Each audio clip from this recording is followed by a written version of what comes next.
पति की जो पुत्री हैं, बेटी हैं, ऐसी माता सती जिनके संपूर्ण जीवन में वो राज परिवार में रहना, राजघराने में रहना, दक्ष प्रजापति के राज्य में उनका निवास होना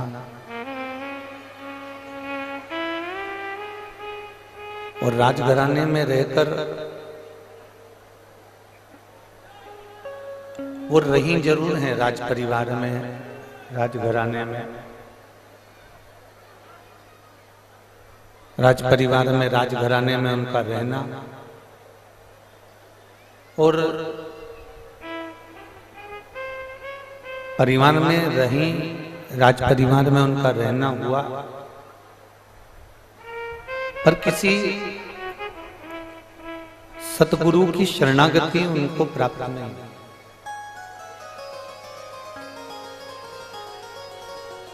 शिव महापुराण की कथा कहती है, भगवान शंकर का चरित्र कहता है,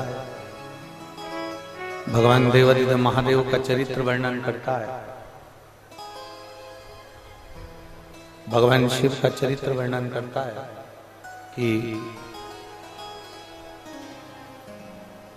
पार्वती जी और माता सती, इन दोनों में सबसे बड़ा जो अंतर कल और हमने कथा में श्रवण किया था, उसमें सबसे बड़ा अंतर है कि सती जी की बाल्यावस्था से सती माता को कोई सत्संग नहीं मिला।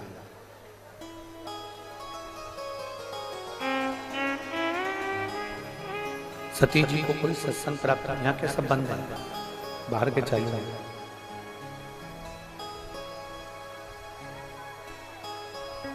माता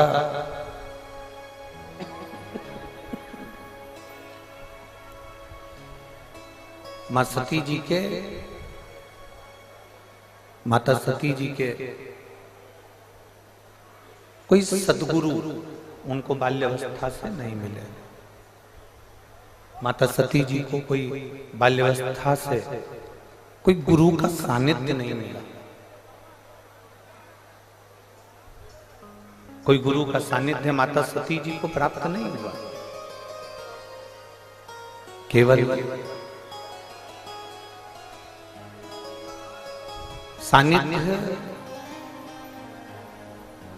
हिमालय राज की बेटी, हिमालय राज की पुत्री माता पार्वती जी एक ऐसी थी जिनको बाल्यावस्था से संत का, साधु का, सन्यासी का, तपस्वी का, साधक का, उपासक का सानिध्य प्राप्त हुआ है।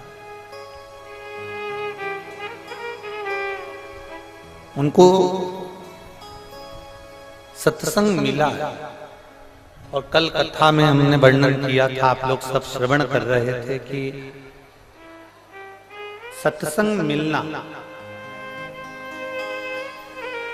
बाल्यावस्था से संत का सानिध्य करना, गुरुजन के चरणों में बैठना, सत्संग करना, सद्गुरु की शरणागति ग्रहण करना, सद्गुरु के चरणों में जाकर बैठकर थोड़ी सी देर का कोई सत्संग हमारी जिंदगी में मिल जाए तो हमारे जीवन को सार्थक कर दे, हमारे जीवन को धन्य बनाए। सती मैया को वो सत्संग प्राप्त नहीं हुआ, माता सती को वो सत्संग नहीं मिला, पर माता पार्वती जी को बाल्यावस्था से देवऋषि नारद ने जो सत्संग दिया वो पार्वती जी के हृदय में, चित्त में वो विराजमान हुआ।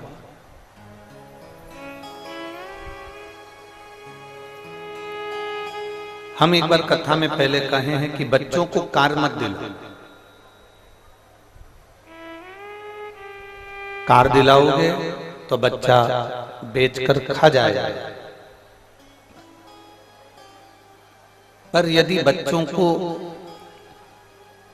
आप और हमने संस्कार दे दिए तो ये पक्का है कि बच्चा कारों की लाइन अपने दरवाजे पर लगा ले। अगर श्रेष्ठ संस्कार हमने अपने बच्चों को दिए हैं तो कार ढेर सारी आ जाएगी, और यदि हमने बच्चों को संस्कार नहीं दिए तो कार तो हम देकर जा रहे हैं, अगर हम संस्कार नहीं दे रहे तो वो कार देना हमारा बेकार है।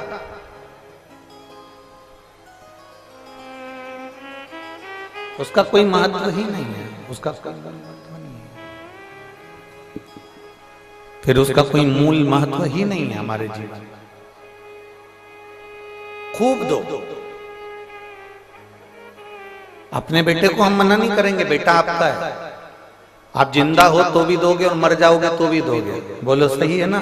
कुशीनगर के जीजी हो, जिंदा हो तो भी अपने बहू बेटों को दोगे और मरने के बाद भी बहू बेटों को दोगे।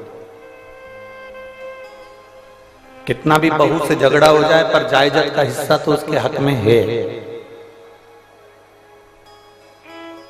तुम भले मुंह से कह दो कि मेरा बेटा नहीं मानूंगी मैं तुझको, या मेरी बहू नहीं मानूंगी तुझको, तो भी वो जायदाद का हिस्सा तो देना पड़ेगा, वो पीछे नहीं हट सकता। आज इस व्यासपीठ से एक बात कहना चाहेंगे, आप लोगों के स्मरण में होगा। पहले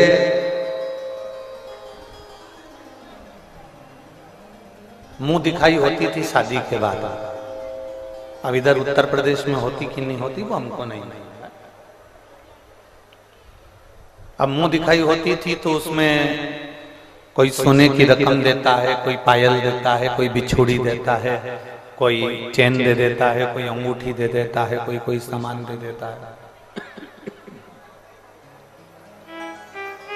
कोई कुछ सामग्री, कोई कुछ सामग्री मुंह दिखाई में दे देता है। इधर होती है कि नहीं होती? जम के बोलो जरा, होती है। पहले के समय में मुंह दिखाई होती थी, मतलब बहू का मुख देखने के लिए भी मोहल्ले की माताएं आती थी। सही है ना जी? जी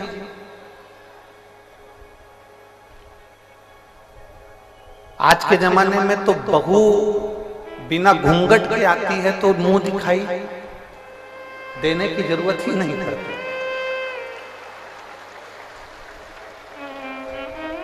आज के जमाने में मुंह दिखाई नहीं लगती।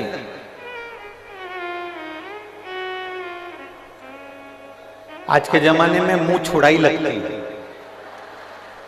मुंह छुड़ाई से मतलब कोई ऐसी आ गई हमारे घर में कि इतना क्लेश मचा दिया, इतना क्लेश मचा दिया, इतना क्लेश मचा दिया कि 6 महीने में 1 साल 2 साल में उससे पीछा छुड़ाने के लिए जमीन बेचना पड़ी और 1 लाख 2 लाख 10 लाख देकर उससे मुंह छुड़ाना। बोलो सही है? कोई संस्कारवान किसी माता पिता की पुत्री हमारे घर में आ जाती है, कोई संस्कारवान हमारे घर में बेटी आ जाती है जिसकी मुख दिखाई भी होती है और वो घर को अपना समझ कर चलती है, अपना परिवार मानकर चलती है, अपना घर मानकर चलती है, अपना परिवार मानकर चलती है, अपना मानकर चलती है। पर कोई ऐसी आ जाती है कि वो अपने घर को घर नहीं मानती, केवल उसको एक ही मतलब रहता है, मेरा पति मेरा है, मेरे बच्चे मेरे हैं, मेरा मायका मेरा है, बाकी का कुछ भी ससुराल में मेरा नहीं, ससुराल में मेरा कुछ भी नहीं है। मेरा पति मेरा है, मेरे बच्चे मेरे हैं, और मेरा पति जो कमा रहा है, नौकरी कर रहा है, वो नौकरी का धन मेरा है, सब कुछ मेरा है।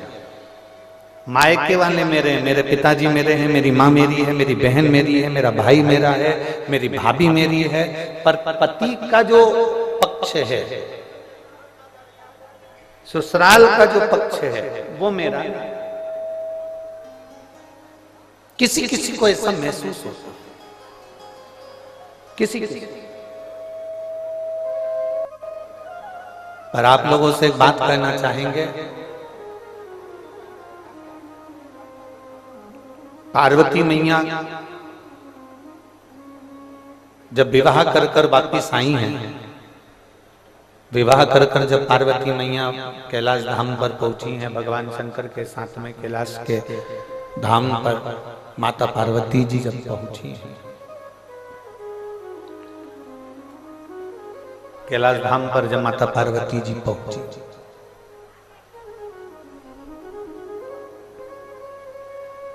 सारे देवी देवता सब कैलाश पर ही हैं। सारे देवी देवता कैलाश पर्वत पर विराजमान हैं।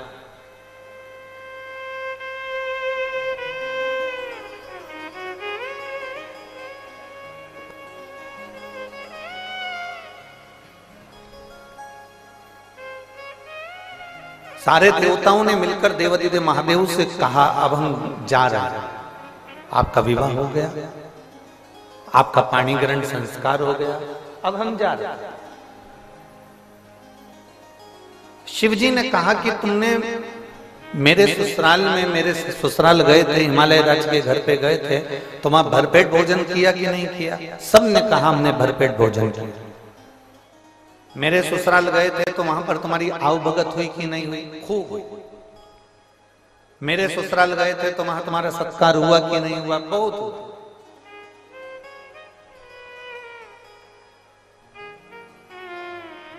अब शिव जी ने देवऋषि नारद से कहा कि सब जा रहे हैं, मेरा फर्ज बनता है कि इनको भेजने से पहले कुछ खिला दूं, पर मेरे कैलाश पर है क्या खिलाने के?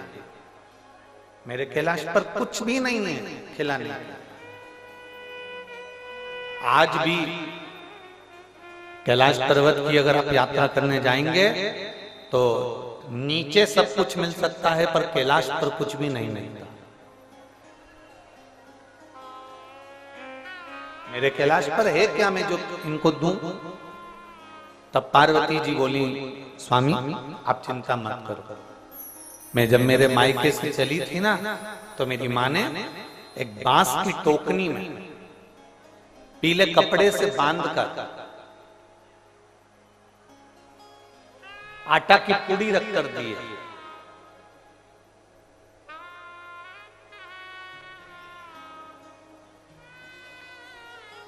जितने गंगा तट के निवासी होते हैं, जितने सरयू तट के निवासी होते हैं, जितने नर्मदा तट के निवासी होते हैं, जितने गोमती तट के, गोदावरी तट के, जितने यमुना तट के निवासी होते हैं, जितने सरस्वती तट के निवासी होते हैं, जितने गंगा के घाट के निवासी हैं, जितने गंगा के किनारे के निवासी हैं, और जितने सरयू, मंदाकिनी, नर्मदा, कावेरी, गोदावरी, कृष्णा, इसके तट के जो निवासी होते हैं, ये सब शंकर जी की बनाई हुई परंपरा से चलते हैं।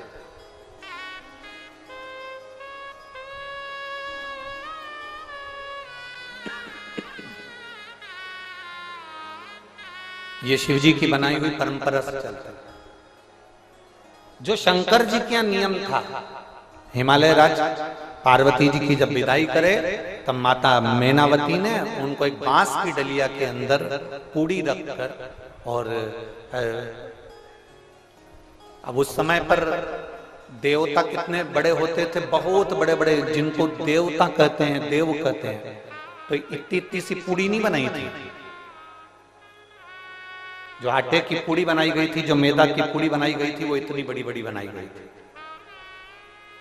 अब इधर उत्तर प्रदेश में वो बेटी की विदाई पर बनती कि नहीं बनती हमको नहीं मालूम, पर हमारे शास्त्रों का जो नियम कहा गया कि बेटी जब विदा होती है तो जैसे मैनावती ने बांस की डलिया में, बांबू की डलिया में पूड़ी बनाकर रखकर उसमें थोड़ी सी शक्कर, थोड़ा मिठाई उसमें रखकर डलिया को बांधकर दे दी गई थी। बहुत ध्यान देना, हिमालय राज जी ने दहेज में हाथी, घोड़ा, पालकी सब कुछ दिया, सोना, चांदी, हीरा, पन्ना, जेवर, आभूषण, रतन, नौकर, चाकर, माणिक, मोती सब दिया था। मेरे महादेव दहेज का एक सामान लेकर नहीं आए थे, केवल मेरे महादेव वो डलिया में जो पूड़ी बांध कर दी गई थी उसको स्वीकार कर कर मेरे महादेव लेकर आए।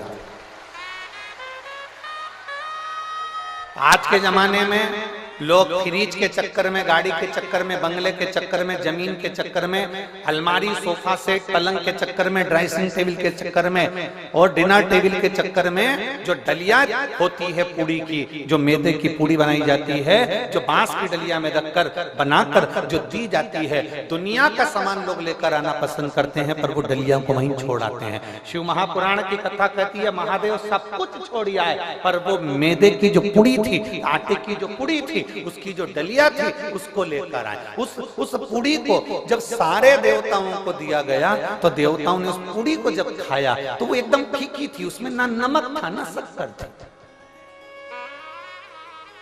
आप क्या बनती है?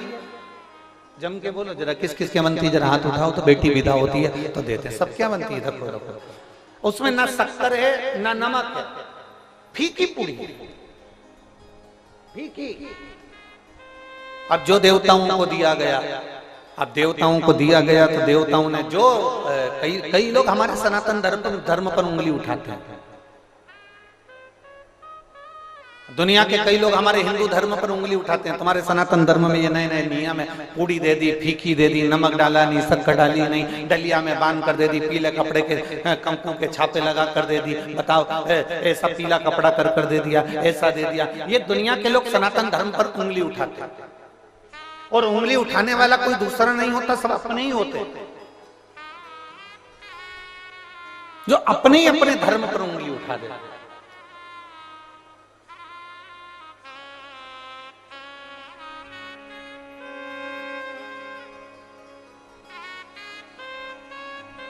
कहने वाला कहते रहेंगे, सनातन धर्म पर कोई दूसरा आक्षेप करने वाला, उंगली उठाने वाला नहीं होता, अपने ही उठाते। कोई तुमसे कहेगा श्री शिवाय नमस्तुभ्यम मत बोलो, क्यों भैया? तो कहे हो सकता है पाप लग जाए। क्यों भैया? गाली देने में पाप नहीं लगता, मंत्र बोलने में पाप लग जाए। फिर कोई महाराज आएगा कह देगा शंकर जी पे चढ़ा हुआ जल मत पियो, क्यों भैया? पाप लग जाएगा। दारू पीने में पाप नहीं लगता, शिव जी पे चढ़े हुए जल पीने में पाप लग जाता है। फिर कोई आएगा बेलपत्र चढ़ी हुई मत खाओ, क्यों? पाप लग जाएगा। हम कहते हैं मटन मच्छी खाने में पाप नहीं लगता, बेलपत्र खाने में पाप लग जाता है।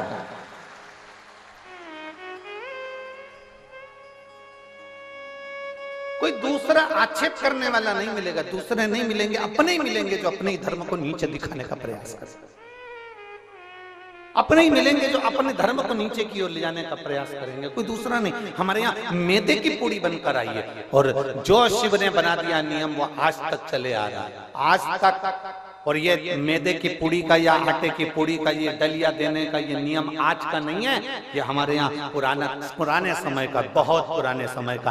कहाँ? तो कहते हैं ये सतयुग के समय का है, जब माता पार्वती और शिव जी का विवाह हुआ था, उस समय पर ये डलिया दी गई थी जो आज तक दी जा रही है, आज तक दी जा रही है।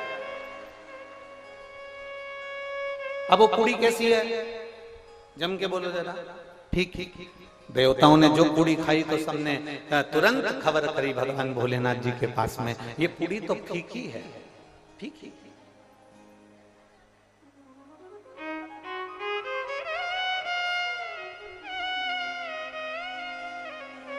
इसमें ना शक्कर है, इसमें ना नमक है, ये पूर्ण तरह से फीकी है, पूर्ण तरह। अब देवाधिदेव महादेव को बुलाया गया और बुलाकर देवताओं ने कहा ये पूरी पूरी फीकी है, इसमें कुछ भी नहीं है।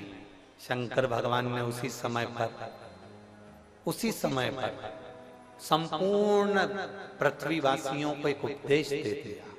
वो उपदेश पूरे संसार में रहने वाले एक एक मनुष्य के जीवन में वो उपदेश याद रखना जो शिव जी ने पूड़ी खिलाते समय दिया था और कह दिया देवताओं से ये पूड़ी फीकी है क्योंकि ये मायके से पार्वती जी के दी गई है, ये पूड़ी नहीं है मैदे की, ये पीले कपड़े में बंधी हुई ये पूड़ी नहीं है, ये बांस की डलिया में रखी हुई पूड़ी नहीं है, ये छापे लगाकर दी गई पूड़ी नहीं है।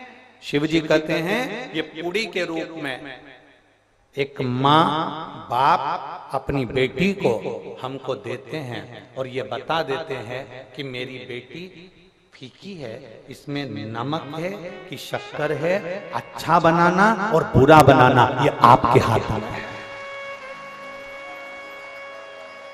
मेरी बेटी फीकी है, इसको अच्छा बनाना और बुरा बनाना तुम्हारे हाथ में है। हमारी बेटी को हम जितना जैसा बना सकते थे बनाकर आपको दिया है। इस पूड़ी को बनाकर हमने आपको दिया है। अब आपकी जवाबदारी, आप इसको शक्कर से खाएंगे कि आप इसको नमक से खाएंगे, ये आपकी जवाबदारी है कि आप अपनी बहू को कैसा संस्कार देते हैं। आप अपनी बहू को गाली देते हैं, आप शब्द कहते हैं, ताने देते हैं, आड़ा टेढ़ा बोलते हैं, या अपनी बहू को सहलाकर प्रेम से, स्नेह से, अपनी मीठी वाणी से अपनी बहू को इतना मिठास में घोल लो कि वो फीकी पूड़ी भी मीठी हो जाए। ये महादेव की कथा का,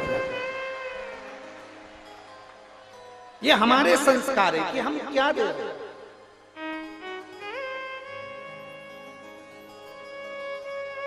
ये हमारे संस्कार है कि हम क्या प्रदान कर रहे हैं। पहले के समय में मुंह दिखाई होती थी तो रकम दी जाती थी। आज के जमाने में मुंह छुड़ाई होती है कि इतना अपशब्द कह जाती हैं बेटियां, इतना अपशब्द बोल जाती हैं बहुएं कि आखिरी में सास ससुर कह देते हैं भले 1-2 एकड़ जमीन बिक जाए, 2 बीघा जमीन चली जाए, और इसको जाने दो, इसको अपने घर जाने दो, हम नहीं रह सकते इसके सामने। पीछा छुड़ा देते हैं लोग। मुंह दिखाई क्या, मुंह छुड़ाई का काम करते हैं। 1,00,000, 2,00,000, 5,00,000 लो और पीछा छुड़ा दो, तुम तो जाओ, हमें नहीं रखना। ये बड़ा विचित्र समय आ गया। इस विचित्र समय को हमें साधना,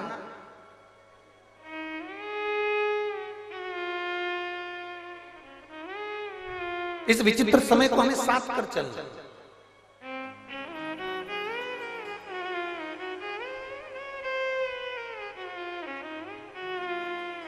और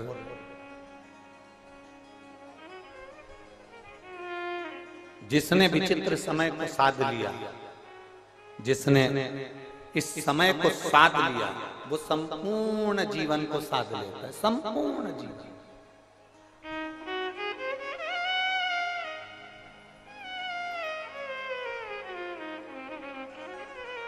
शादी के 4 साल, कितने वर्ष, जम के बोलो जरा, जम के। शादी के 4 वर्ष अपनी बेटी को, अपने बेटे को सिखाकर भेजना। शादी के 4 वर्ष सबसे कठिनता के वर्ष होते हैं। ये 4 वर्ष शादी के, इसमें बचपन, जवानी, अधेड़ी और बुढ़ापा सब कुछ समझ में आ जाता है शादी के 4 साल। क्यों? अपने घर को छोड़कर तुम दूसरे घर में जाती हो, वहां के घर में तुम सेटल होना, उसमें एडजस्ट होना बड़ा कठिन है। मेरी जीजियों, जिसके पांव की हड्डी टूट जाती है ना, बोलो, किसी किसी के पांव की हड्डी टूटी होगी तो उस हड्डी की जगह पर उसमें एक लोहे की, स्टील की राड लगा दी जाती है। बोलो सही है कि गलत है? हड्डी की जगह पर एक दूसरी स्टील की, लोहे की राड लगा दी जाती है, कापर की राड लगा दी जाती है। शरीर वही है, पर वो हड्डी की जगह पर दूसरी कोई हड्डी आकर वो दूसरी स्टील की राड जो लगाई गई है, स्टील की जो डंडी लगाई गई है, उसको एडजस्ट होने में, उसको रमने में डॉक्टर भी कहते हैं 4-6 महीने लगेंगे। उसको सही एडजस्ट होने में 4 महीना लग जाता है। दांत लगवाओ तो उसको एडजस्ट होने में, जम के बोलो जरा, 4 महीना लग जाता है। तुम कुछ भी लो, उसको एडजस्ट होने में 4 महीना लग जाता है, वो 4 महीने लग जाते हैं। पर एक जीवन का एक लक्ष्य अपने अंदर उतार कर रखना शिव महापुराण का, कि तुम्हारी शादी हो, बेटी की शादी हो, बेटे की शादी हो, उसको कहना, आपस में समझने में, परिवार में रमने में, परिवार में जुड़ने में हर बेटी को कम से कम 4 साल लगते ही हैं। उसको 4 साल लगेंगे। अब उसमें उसको सुनना भी पड़ेगा, उसमें उसको साधना पड़ेगा, उसमें उसको सबको एडजस्ट कर कर चलना पड़ेगा। जो 4 साल अच्छे से साथ कर चल लेती है, जो 4 साल अच्छे से अपने जीवन को निकाल लेती है, फिर उसका बुढ़ापा नहीं बिगड़ता, उसका बुढ़ापा सुखमय हो जाता है, आनंदमय हो जाता है। 4 वर्ष थोड़ा साधना पड़ेगा। जो शुरू के 4 साल साध लिया, उसकी जिंदगी सध गई, और जो 4 साल नहीं साध पाया, उसकी जीवन बेकार। पर आज के जमाने में तुम्हारा जी, हमें तो तुरंत निर्णय चाहिए। बस लड़ाई हुई, मायके गई, नोटिस पहुंचा दिया, तलाक। अब पूछो क्यों तलाक ले रहे हो, तलाक क्यों ले रहे हो? तो कहा हमारी सास बेकार है। तलाक क्यों ले रहे हो? हमारा ससुर बेकार है। तलाक क्यों ले रहे हो? हमारी जेठानी, देवर, ननन सब बेकार है। तलाक क्यों ले रहे हो? हमारा पति बेकार है। मतलब इतने खानदान में ये 5 उंगली में कोई उंगली तो काम की होगी।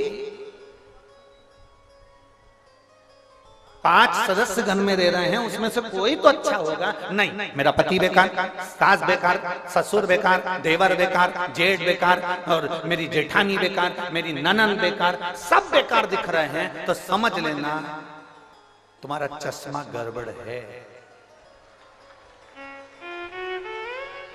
काले कलर का चश्मा लगाकर तुम सोच रही हो सब पीले दिख जाएं। बोलो री, कुशीनगर की जीजी हो। काले कलर का चश्मा लगाकर तुम सोच रही हो सब पीले दिख जाएं। काले कलर का चश्मा लगाकर तुम कह रही हो सब नीले दिख जाएं। काले कलर का चश्मा लगाकर तुम कहती हो हरे दिख जाएं। काले कलर का चश्मा लगाकर तुम कहती हो सब साफ दिख जाएं, सीधे दिख जाएं, सफेद दिख जाएं। नहीं हो सकता। अपना चश्मा चेंज करिए, मतलब गड़बड़ी अपने अंदर है। बुरा जो देखन में चला बुरा न मिलिया कोई, इसलिए अपने को साधना पड़ेगा। हमें ये भी बुरा लग रहा है, वो भी बुरा लग रहा है, वो भी बुरा लग रहा है, सारा संसार का आदमी बुरा लग रहा है, घर में रहने वाला बच्चा बुरा लग रहा है, जेठानी के बच्चे बुरे लग रहा है, देवरानी के बच्चे बुरे लग रहे हैं, ननन के बच्चे बुरे लग रहे हैं। तुम्हारे कमरे में आकर बैठ जाए तो तुम धुतकार के भगा दो, तो समझ लेना कि चश्मा हमारा गड़बड़ है, हमें चेंज करना पड़ेगा। चश्मे को नहीं, अपने दिल को, अपने मन को हमें चेंज करना पड़ेगा, तब हमको सब अच्छा नजर आना प्रारंभ हो। कोई दूसरा नहीं, हमें अपने आप को बदलना पड़ेगा।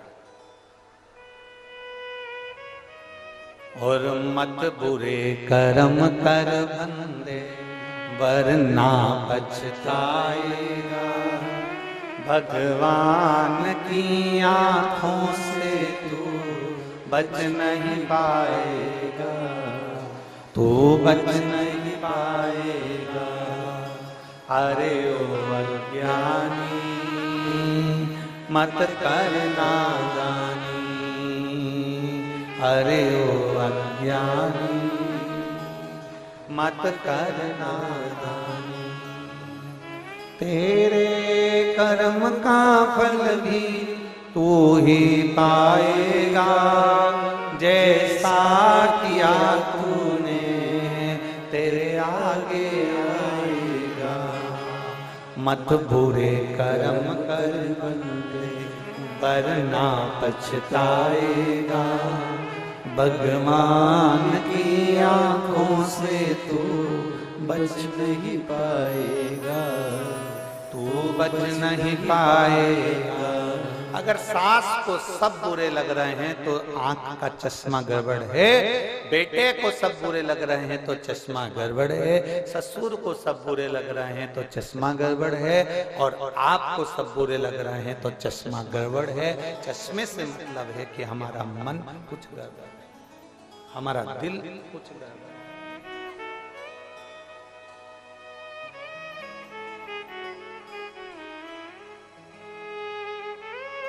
मुंह दिखाई होती थी, मुंह छुड़ाई नहीं। मुंह दिखाई होती थी, पीछा छुड़ाई नहीं। पीछा नहीं छोड़ा, मुख दिखाई। कितने प्रसन्नता होती है जब कोई बेटी आती है। अपना घर छोड़कर आइए बेटियां,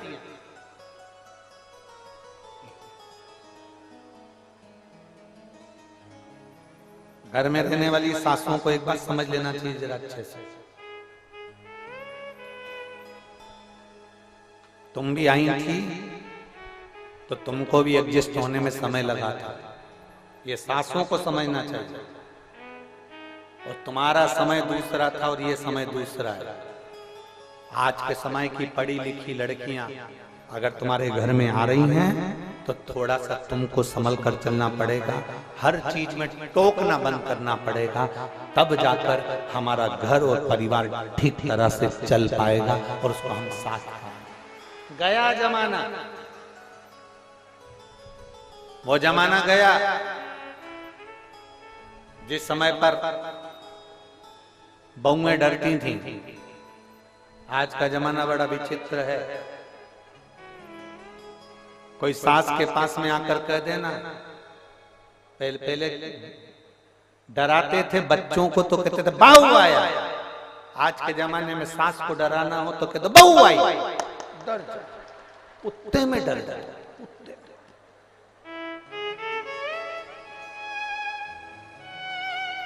बोलो बोलो, सही है कि गलत है? पहले के जमाने में बच्चों को डराते थे बहू आया, आज के जमाने में सासों को डराना थे बहू आई। हलवा आधा मुंह में आधा, अभी तो गई थी वापिस।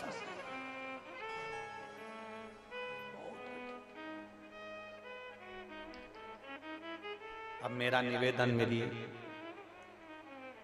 जीजियों से और मेरे जीजाओं से, जितने आस्था चैनल पर कथा सुन रहे हैं, जितने फेसबुक यूट्यूब पर कथा सुन रहे हैं, इन सब से मेरा निवेदन है, ध्यान देना, थोड़ा ध्यान रखना। हमें ज्यादा टोक टोक कर जिंदगी नहीं दी। तुम बूढ़े हो जाओगे, तुम्हारी नहीं चलेगी, फिर बहुएं कोई काम करेगी तब तुम्हारा दिल दुखेगा। इसलिए अभी से ऐसे हो जाओ, आग लगे बस्ती में अपन रहो मस्त। टाइम पे अपने लिए चाय आ रही है, टाइम पे अपने लिए भोजन आ रहा है, समय पर सब काम हो रहा है, अच्छे से अपनी जिंदगी चल रही है। ज्यादा किसी को रोका टोकी करना उत्तमता नहीं है। हाँ, थोड़ा बहुत बोलो, मना नहीं, पर अधिकता में नहीं, जिससे हमारा घर, हमारा परिवार टूटे ना। ऐसे शब्दों का संबोधन ना किया, ऐसे शब्दों का संबोधन ना करा।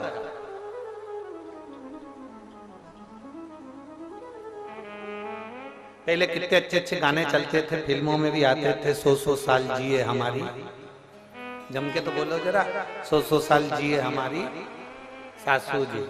आज के जमाने में तो प्रार्थना करके जाती हैं बेटियां, हम जाएं उससे पहले मर जाएं हमारी सासू जी। कितना विचित्र समय हो, कितना विचित्र। अरे पहले और अब में कितना अंतर आ गया, तो सोचो, विचारो।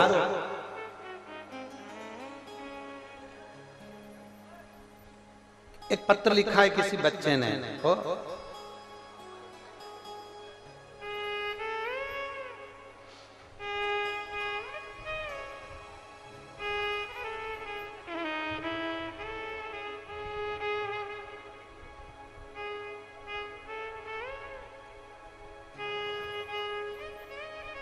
इसको और लिखने के लिए कोई कागज नहीं मिला, टिश्यू पेपर पे लिख के भेजा।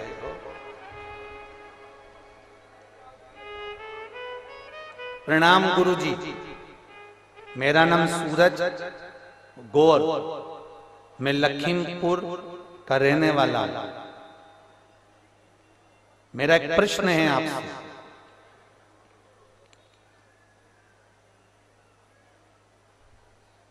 भगवान शंकर मंदिर में, शिवालय में ही रहते हैं, बाहर क्यों नहीं निकलते? पकड़ ला, कुशीनगर घुमा दे, उसमें क्या टेंशन? ये कोई प्रश्न है? कहां बैठा है सूरज? चांद को भी पकड़ ला मेरे बेटा।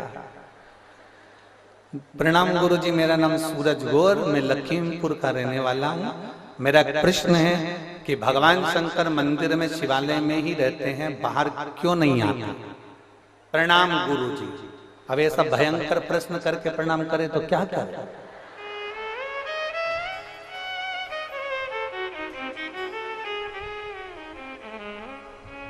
भगवान मंदिर में रहते हैं, बाहर क्यों नहीं आते?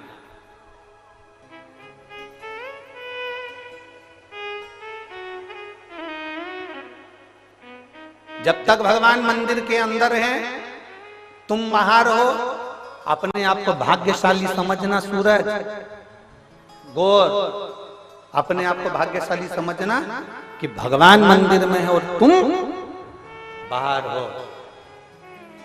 जिस दिन भगवान बाहर आ गए ना, ये तुम जो मोबाइल पे झूठ बोलते हो ना, वहीं ये सब धर के देगा ना, छठी का दूध याद दिला देगा।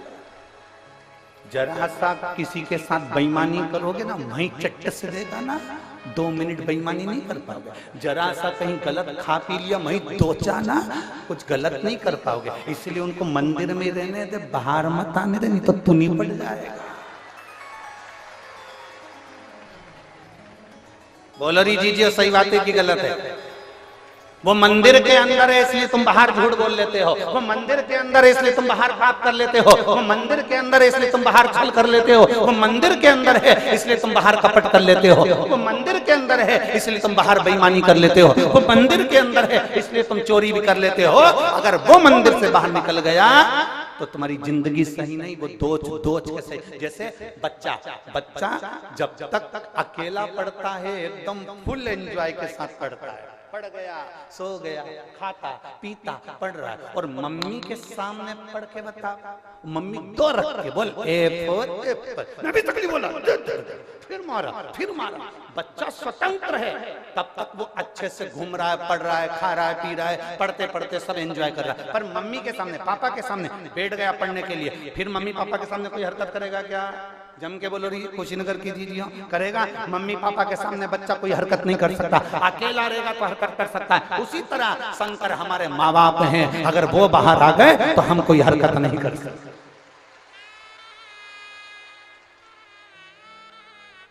आप किस्मत वाले हो जो भगवान मंदिर के अंदर है, समझ लेना। अगर मंदिर से बाहर आ गया तो हो गया कल्याण तुम्हारा।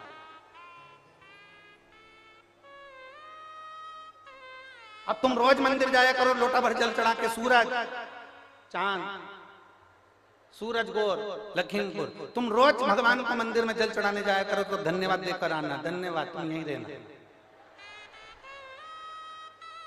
प्लीज बाहर मत निकल प्लीज, क्योंकि मैं झूठ नहीं बोल पाऊंगा, मैं कपट नहीं कर पाऊंगा, मैं बेईमानी नहीं कर पाऊंगा, मैं छल नहीं कर पाऊंगा। और सूरज, एक बात और कहना चाहूंगा, भगवान ऐसी कोई जगह नहीं है जहां मेरा भोलेनाथ नहीं है। कंकर कंकर में शंकर,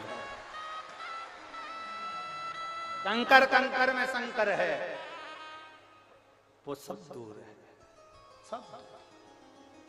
हम उसको मानते हैं कि मंदिर के अंदर है, केवल तुम्हारे लिए मंदिर के अंदर है कि तुम अच्छे से अपनी जिंदगी जी लो। कितना मोबाइल पर रोज झूठ बोलते हो, कितना कपट करते हो, कितनी बेईमानी करते हो, दुकानों में बैठकर कितना। एक बार रामचरितमानस का संवाद है, हनुमान जी महाराज अयोध्या में आ गए, राम जी का राज्य स्थापित हो गया, राम जी राजा बनकर बैठ गए। हनुमान जी बाजार में घूम रहे थे अयोध्या के, एक कपड़े की दुकान वाले ने हनुमान जी को बुलाया, इधर है हनुमान। हनुमान जी चले गए, क्या हुआ? हनुमान जी ने पूछा क्या बात है? कपड़े की दुकान वाले ने कहा क्यों, तूने, हमने सुना है तुमने लंका जला दी थी ऊंच से। हनुमान जी बोले हाँ। कपड़े के व्यापारी ने पूछा ये बताओ कि तुमने कैसे जलाई थी? हनुमान जी ने बोला उन्होंने मेरी पूंछ में कपड़ा बांधा, तेल डाला, आग लगाई, मैंने जला। फिर दूसरा आ गया, जलाई कैसे थी? हनुमान जी ने कहा पूंछ में कपड़ा बांधा, तेल डाला, आग लगाई, जला। फिर तीसरा आ गया, तुमने लंका जलाई कैसे? 4-6 दिन तक, 8 दिन तक हनुमान जी के प्राण खा गए, ऐसे बोलते रहे लंका कैसे जलाई। हनुमान जी बोले पूंछ में उन्होंने कपड़ा बांधा, तेल डाला, आग लगाई। फिर हनुमान जी से पूछा लंका कैसे जलाई? हनुमान जी ने बोला अब तो मेरी पूंछ में आग लगा के बताओ, मैं जला के बताता हूं। अब सारे कपड़े वालों ने मिलकर हनुमान जी की पूंछ में कपड़ा बांधा, तेल डाला, आग लगाई। तो हनुमान जी सब कपड़े की दुकान में घुस गए, सब में लगाया। अब सब में आग लगा के जैसे आए, सारे कपड़ा व्यापारी राम जी के पास अयोध्या में पहुंच गए। राघव जी की जय हो, राम जी की जय हो, खूब रोते बिलखते पहुंचे, प्रभु प्रभु प्रभु निर्णय कर दीजिए। हनुमान जी के, राम जी ने पूछा हुआ क्या? कुछ नहीं हुआ। हमने हनुमान जी से पूछा था कि तुमने लंका कैसे जलाई? हनुमान जी ने अपनी पूंछ में आग लगाकर हमारी कपड़े की दुकान जला दी। हनुमान जी को बुलाया, हनुमान तुमने ऐसा क्यों करा? हनुमान जी बोले मेरे से रोज पूछते थे कि लंका कैसे जलाई, कैसे जलाई। मैंने कहा आग लगाओ, मैं जला के बता देता हूँ। तो इनकी दुकान क्या लंका थी? हनुमान जी बोले लंका से कम नहीं थी, 1 रुपए की चीज 10 रुपए में बेचते थे, इसलिए लंका से कम नहीं थी, आग लगा दी।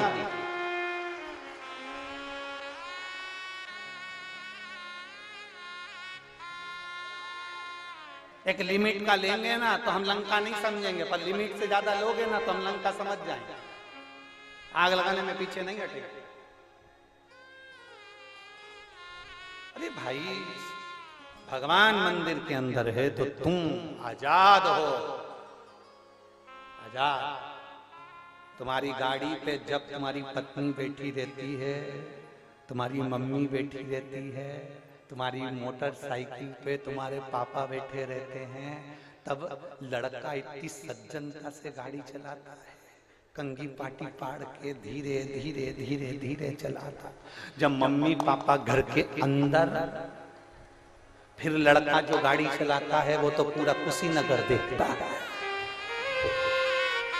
पूरा कुशीनगर देखता है।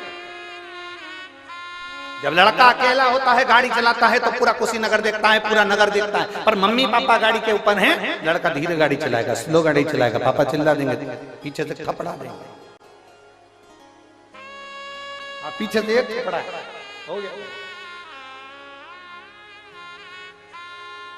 चला रहा धीरे धीरे धीरे धीरे धीरे। और जो मम्मी पापा घर के अंदर, इसने गाड़ी उठाई फुर फुर करके बोझ जाए मालूम पड़े, फिर गिर गया पड़ गया, तब मम्मी पापा के पास खबर आई कि वो पड़ गया, चोट।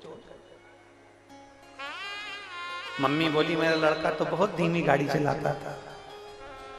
शंकर भगवान मंदिर के अंदर बैठे रहते हैं, पार्वती जी से कहते रहते हैं, पार्वती जी कहती है कितनी सीधी है ये जो तुम्हारे मंदिर में दिया लगाने आ रही है, कितना सीधा है ये जो तुमको एक लोटा जल चढ़ाने आ रहा है। भोलेनाथ जी बोले चुपचाप बैठी रहे, बस मेरे को सब मालूम है कितनी सीधी है, चुपचाप बैठे रहे। कितने प्रेम से एक लोटा जल चढ़ाता है, 4 महीने हो गए चढ़ाते चढ़ाते, तुम इसकी सुन क्यों नहीं रहे। शंकर भगवान बोले पार्वती आंख बंद करके बैठी रहे, मेरे को मालूम है कब इसको क्या देना है। अभी 4 महीने हुए हैं, अभी लोटा भर के जल चढ़ा रही है, अगर मैं अभी के अभी दे दूंगा तो परसों के दिन से आएगी नहीं, बैठे रहे।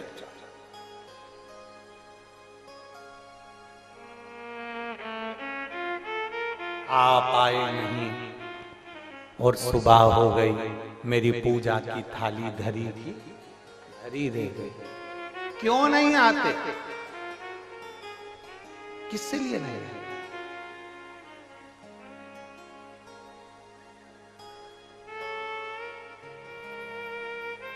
हम उसको पुकारे हैं और वो ना, तो बेटा सूरज टिश्यू पेपर ये हमारे पास में है।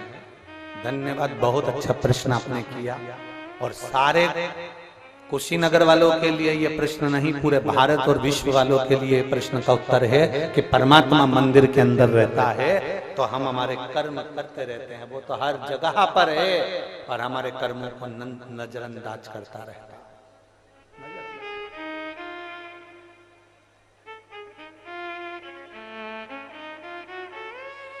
वो बैठा है मौन होकर, इसलिए तुम गाड़ी भी तेज दौड़ा रहे हो। वो बैठा है मौन होकर, कर्म करेंगे।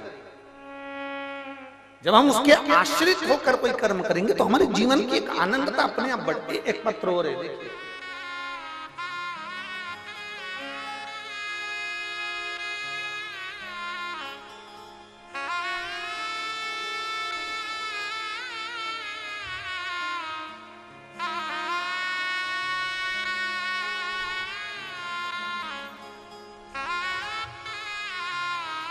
मैं गीता देवी, पति का नाम श्री नागेश्वर तिवारी, गोरखपुर की निवासी हूँ। कहीं बैठी हूँ गीता देवी तो हाथ हिला सकते हैं। मैं गीता देवी, पति का नाम श्री नागेश्वर तिवारी, गोरखपुर की रहने वाली। कहीं बैठी हूँ तो हाथ हिला सकती हैं। कहीं बैठी हूँ तो हाथ हिला सकती हैं। मैं गीता देवी, पति का नाम नागेश्वर तिवारी, गोरखपुर की निवासी हूँ। मेरा मोबाइल नंबर ये है। कहीं बैठी हूं तो हाथ हिला सकती। अच्छा इधर है क्या, एक बार हाथ हिला दो। ठीक, दिख गए, दिख गए। श्री शिवाय नमस्ते। आ जाओ, एक बेलपत्र ले लेंगे। मैं गीता देवी, पति का नाम श्री नागेश्वर तिवारी, गोरखपुर के निवासी हूं। मेरा मोबाइल नंबर ये है। मैं सबसे पहले तो आपसे पहले मैं पूनम बहन को प्रणाम करना चाहता हूं। धन्यवाद पूनम दीदी, धन्यवाद, साधुवाद। पूनम बहन को प्रणाम करना चाहती हूँ, जिन्होंने हमारे क्षेत्र में, हमने कभी नहीं सोचा था कि शिव पुराण की कथा सुनने को मिल जाएगी। मैं धन्यवाद देती हूँ पूनम बहन को। फिर गुरुजी आपसे कहना चाहती हूं, एक लोटे जल का क्या महत्व है। 2022 में मेरा पैर में तकलीफ हो गई, L4 L5 मेरी हड्डी खसक गई, कमर की भी और पैर में भी तकलीफ हो गई, चलने से मोहताज हो गई, लेटने बैठने से तकलीफ में आ गया। डॉक्टर को दिखाया, डॉक्टर ने मुझे ऑपरेशन तक कह दिया। और कमर का ऑपरेशन होना ये बहुत कठिन काम है गुरुजी, कि बाद में मैं जिंदगी भर बैठ पाऊंगी कि नहीं बैठ पाऊंगी, चल पाऊंगी कि नहीं चल पाऊंगी, कहीं जा पाऊंगी कि नहीं जा पाऊंगी, कोई भरोसा नहीं था। हमने डॉक्टर से पूछकर अपने घर आ गए। मेरी जेठानी ने आपके बारे में मुझे बताया और आस्था चैनल पर कथा सुनना प्रारंभ करा। फिर मेरी बेटी रोज मुझे शिवजी के मंदिर ले जाती और जल चढ़वाती। एक बेलपत्र लेकर आते हम, वो बेलपत्र खाती, जल पूरे शरीर पर लगाते और आचमन भी करते। गुरुदेव धीरे धीरे थोड़ा सा आराम लगा, पर पूरा आराम नहीं लगता। आपने एक बुधवार की अष्टमी का एक उपाय बताया था और एक चतुर्थी का उपाय बताया था और एक सोमवार की अष्टमी का मूंग और गुड़ का उपाय बताया था, जो मैंने करा। करने के बाद में 2023 में आप कहते हो ना कि रुद्राक्ष महोत्सव में कथा सुनने का कितना महत्व है। मेरी शरीर से बन नहीं रहा था तो भी मैं 2023 के रुद्राक्ष उत्सव में सीहोर गई और कुबेरेश्वर धाम पर वहां बैठकर मैंने शिव महापुराण की कथा सुनी। गुरुदेव नीचे बैठने का मना तो भी हम लोग वहां बैठकर कथा सुने और वास्तव में वो कंकर शंकर की धरा है। वहां एक बार अगर कोई शिव पुराण की कथा सुन लेता है तो उसकी मनोकामना पूर्ण होती ही है। वो ऐसी पवित्र धरा। गुरुदेव हमने वहां बैठकर कथा सुनी, वहां से रुद्राक्ष लाए, उस रुद्राक्ष को तांबे के कलश में गलाए, उसका पानी शिव जी को चढ़ाकर कुंदकेश्वर महादेव के नाम से पीना प्रारंभ करा। और बाबा की कृपा से जब हम दूसरी बार लखनऊ में डॉक्टर को दिखाने के लिए गए तो मेरा एक्सरे हुआ। उस एक्सरे में डॉक्टर ने कहा तुम पूर्ण तरह से ठीक हो गई हो, तुम्हारा शरीर वापस काम करने लगा है और कमर भी काम कर रही है। मैं साधुवाद देता हूं।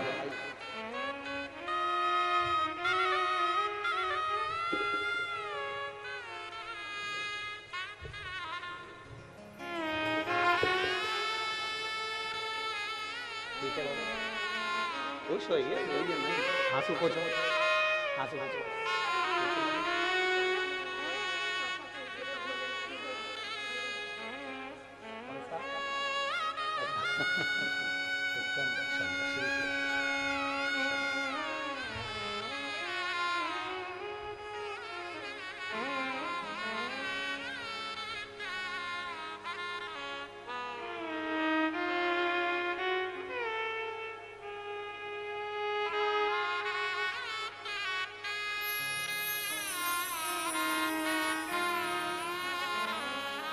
एक अच्छी लाइन लिखी है, महाकाल करते हैं, ना हो उदास तू मेरे लाल, मैं तेरे साथ हूं, सामने नहीं तेरे आस पास हूं, पलकों को बंद कर और दिल से याद कर, मैं कोई और नहीं तेरा विश्वास हूं, मैं महाकाल हूं।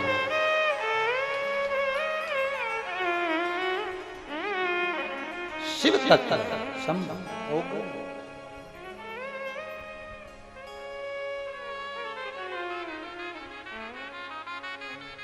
इसको पढ़ के मुझे हमको झारखंड की एक लाइन याद आ गई, वो जो उसने पत्थर में लिख के दी थी, मैं तेरा लाल,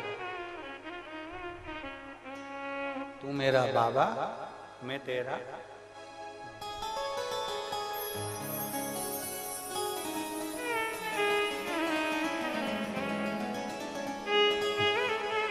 रिश्ता तेरा मेरा सबसे है प्यारा। खड़े नहीं होना है, खड़े नहीं होना, केवल वो तो हम ऐसा ही स्मरण करें। रिश्ता तेरा मेरा सबसे है प्यारा।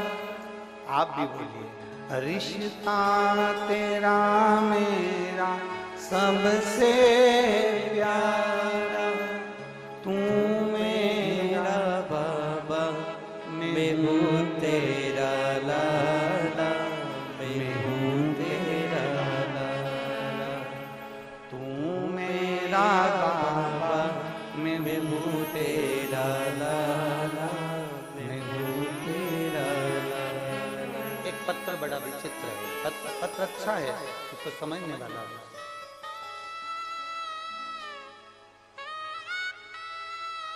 मेरा नाम सीता शर्मा है, मैं जिला गोपालगंज की रहने वाली हूँ। मेरा नंबर ये है, मोबाइल नंबर। सीता शर्मा गोपालगंज से आई हैं, कहीं बैठी हूँ तो हाथ हिला सकती हैं। मेरा नाम सीता शर्मा है, मैं जिला गोपालगंज की रहने वाली हूँ। कहीं बैठी हैं आप ही हैं, ऐसा हाथ हिला। आ जाओ, एक बेलपत्र ले जाना। मेरा नाम सीता शर्मा है, मैं जिला गोपालगंज की रहने वाली हूँ। मेरा मोबाइल नंबर है। गुरुदेव, मैं एक लोटे जल का क्या वर्णन करूं। मेरे पेट में बहुत दर्द होने के कारणवश हमने डॉक्टर को दिखाया। जब डॉक्टर ने चेक किया तो पता चला कि मेरे बच्चेदानी में गठान है, और गठान भी इतनी बड़ी है कि उसका ऑपरेशन होना जरूरी है। डॉक्टर ने जल्द ही ऑपरेशन का बोला। मेरे घर वाले चिंता में पड़ गए। गुरुदेव, मेरा 3 बच्चे हैं और 5 साल पहले मेरे पति हार्ट अटैक के कारण नहीं रहे। मैं अकेली मेरे बच्चों के लिए हूं और बच्चे मेरे लिए। गुरुदेव, बहुत परेशान हूं। एक बच्चा तो बहुत छोटा है और डॉक्टर कह रहे हैं कि यह गठान कोई साधारण सी नहीं है, इसका ऑपरेशन होगा और जांच के लिए जाएगी। इतना हमारे पास में धन भी नहीं। गुरुदेव, हम किससे कहें, कौन और कहें ऑपरेशन करा भी लें और गठान चली भी जाए और बीमारी आ भी जाए तो संभालेगा कौन। बच्चे छोटे छोटे हैं। गुरुदेव, अब मैं किसके आगे कहूं। हम जिस डॉक्टर के यहाँ दिखाने गए, उसी के कंपाउंडर ने, उसी के बाहर बैठे हुए एक व्यक्ति ने कहा, जी आप एक काम करो, टीवी पर कथा आती है, हम लोग मोबाइल पर सुनते हैं, आप उस महाराज को तो सुनो एक बार। हमने पहली बार आस्था चैनल पर आपको सुना।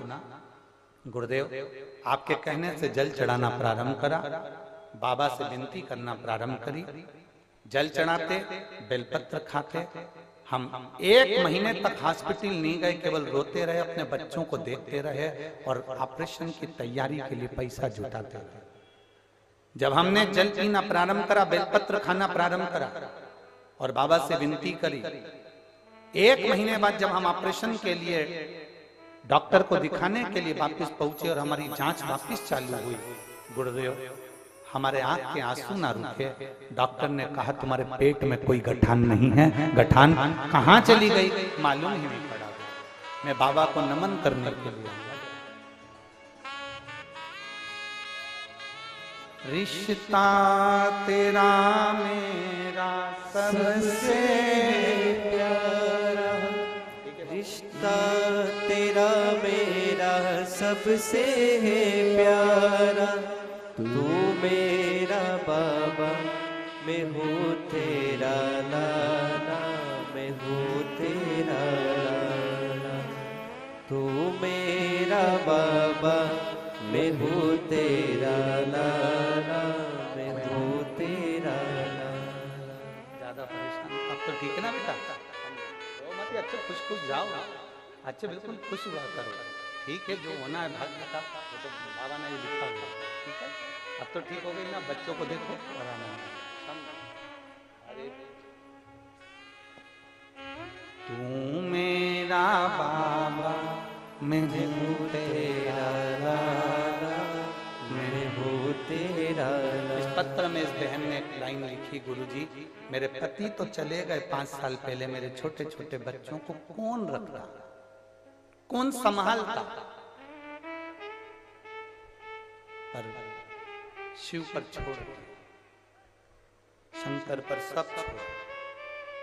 मेरी बहनों, फिर कहूंगा, ये शिव पुराण की कथा केवल शिव पुराण की कथा नहीं। इसको केवल हल्के में मत लेना। जो कुशीनगर के लोग भक्त जो आ गए, उन्होंने तो इस औषधि को ले लिया। जो आ गए, उन्होंने तो बाबा से झोली भर ली, पर जो कथा के मंडप तक भी नहीं पहुंच पाए, वो बाद में सोचेंगे कि हमारे कुशीनगर में कथा हुई थी और हम नहीं जा पाए। बाद में समझना,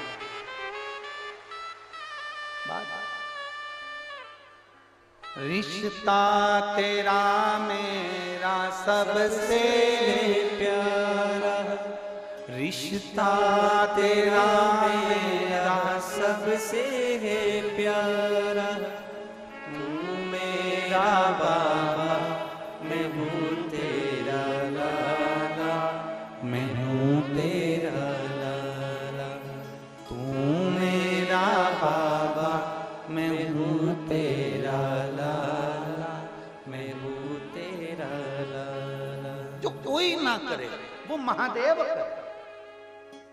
अकाल मृत्यु वो मरे जो काम करे चंडाल का, काल उसका क्या बिगाड़े जो भक्त हो महाकाल का।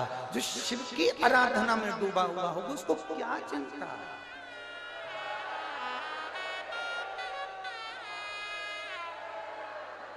जो शंकर की आराधना में डूबा उसको क्या चिंता करना भाई, उसको क्या चिंता। बोल बम का नारा है बाबा, हम उसके आश्रित हो गए, हम उसके भरोसे। हम कहेंगे इतना सभी दुख आपकी जिंदगी में आए ना, आप लोटा भरकर शिव के मंदिर जाओ, जाओ शिव के मंदिर। कई लोग कहते हैं दुख आए तब मंदिर जाओ, ना ना ना। कोरोना का वैक्सीन लगवा लो, कोरोना से बचे रहो। बचपन में 3 महीना 2 महीने का बच्चा होता है, उसको टीके लगते हैं तो माँ बोलती है इसको भी कोई बीमारी नहीं, मत लगाओ। नहीं नहीं, अभी के लिए नहीं, बाद में काम आएगा। अभी टीका लग गया तो बाद में काम आएगा, अभी वैक्सीन लग गई तो बाद में काम आएगा। उसी तरह तुम अभी से अगर शंकर के मंदिर में एक लोटा जल चढ़ाना प्रारंभ करोगे तो बाद तक काम आएगा। अभी ठीक है, अपनी जगह पर है, बाद तक काम आएगा, आज नहीं।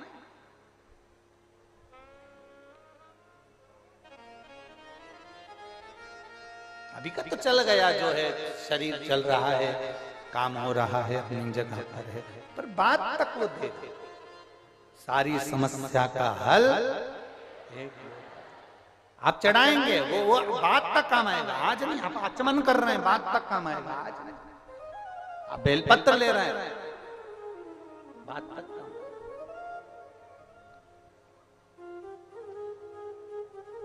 और मेरी जीजियों, रोज बेलपत्र आप नहीं खा सकते तो रोज बेलपत्र शिव जी की लेकर आते हो, उसको सुखा लो। शंकर जी पे चढ़ी हुई बेलपत्र उठाकर सुखा लो, सूख जाए जब चूड़ा बना लो। चूड़ा बनाने के बाद में, क्योंकि सादी बेलपत्र कोई कोई खाता है तो मुंह में छार छार हो जाता है, किसी किसी के खाने में छाले पड़ जाते हैं कि हमसे नहीं खाते बन रहा, मत उसका चूड़ा बना के रखो। हफ्ते 2 हफ्ते में चुटकी भर के जरा सा चूड़ा भी अगर तुमने खा लिया, जिंदगी में बीपी और शुगर और थायराइड नहीं हो सकता। बीपी शुगर और थायराइड नहीं हो सकता। और जितने शुगर के पेशेंट बैठे हैं यहाँ पर और जितने बीपी के पेशेंट बैठे हैं, मैं उनसे भी कहूंगा, जो कहता है मेरा शुगर ऊपर नीचे हो रहा है, हम उनसे कहेंगे दिन में 3 बार तुम बाबा जी की बेलपत्र उठाकर खाइए। शिव जी पे चढ़ी हुई बेलपत्र शंकर से कुंदकेश्वर महादेव के नाम से उठाकर खाओ, और दूसरे दिन ही तुम जांच कराओ तुम्हारी शुगर लेवल में आती नहीं आती, बताना जरूर। हम भी यही हैं, कुशीनगर में अभी कहीं गए नहीं है, आज 4था दिन है, 3 दिन यही है, कहीं नहीं जाने वाले, यहीं पर 3 दिन और। आप करो सेवन कुंदकेश्वर महादेव के नाम से बेलपत्र खाकर, और फिर जांच कराओ और रिपोर्ट हमको भी देखिए। एक पत्र आया है, इसमें उन्होंने पूरी रिपोर्ट तक लगाई है। इसमें उन्होंने पूरी रिपोर्ट, कम से कम लगभग 60-70 पेज की पूरी रिपोर्ट लगाई है। और इसमें एक उन्होंने डॉक्टर की लिस्ट भी लगाई, जिस डॉक्टर ने कह दिया था कि तुमको कभी जिंदगी में बच्चे नहीं हो सकते, क्योंकि तुम्हारे पति और पत्नी में दोनों में ही ऐसा है कि दोनों को बच्चे नहीं हो सकते। उसने पूरी रिपोर्ट लगाई, पत्र में भी लिखा कि संतान नहीं हो सकता। ये पत्र है,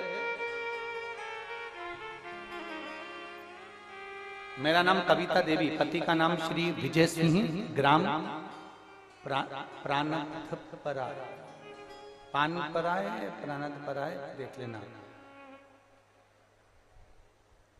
कुशीनगर मेरा घर है, कुबेर स्थान प्राणथपरा, कुबेर स्थान कुशीनगर मेरा घर है। कहीं बैठी हैं का? कविता देवी, पति का नाम श्री विजय सिंह। कहीं बैठे हो तो हाथ हिला सकते हैं। अगर कहीं बैठी हो तो हाथ हिला सकती हैं। कविता देवी, विजय सिंह बैठे हैं, हाथ हिलाओ, इधर हमें दिख जाओगे। हाँ ठीक है, दिख गए। श्री शिवाय नमस्ते। बच्चा आया है क्या साथ में? नहीं आया? आया है? हाँ लिया, उसको लिया। मेरा नाम कविता देवी है, पति का नाम विजय सिंह है।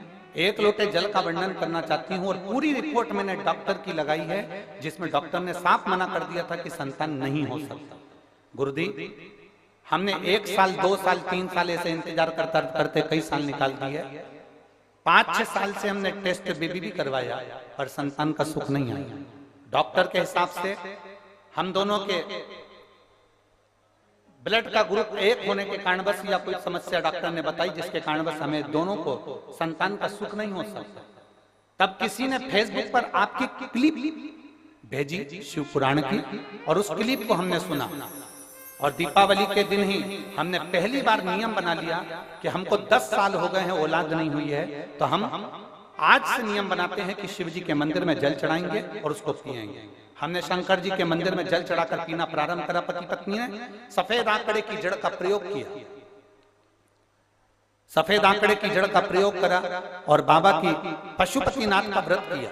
बाबा की कृपा से सब लोग कहते थे, जब डॉक्टर ने मना कर दिया तुम्हारी रिपोर्टें ठीक नहीं है तो तुम्हें संतान नहीं होगी, पर बाबा की कृपा, आपका रुद्राक्ष महोत्सव जब सीहोर में चल रहा था, हम वहां पर पहुंच गए और रुद्राक्ष उत्सव में हम 2023 में जब सीहोर में पहुंचे रुद्राक्ष उत्सव में, वहां इतनी भीड़ थी, इतनी गर्दी थी कि हम अंदर नहीं जा पाते।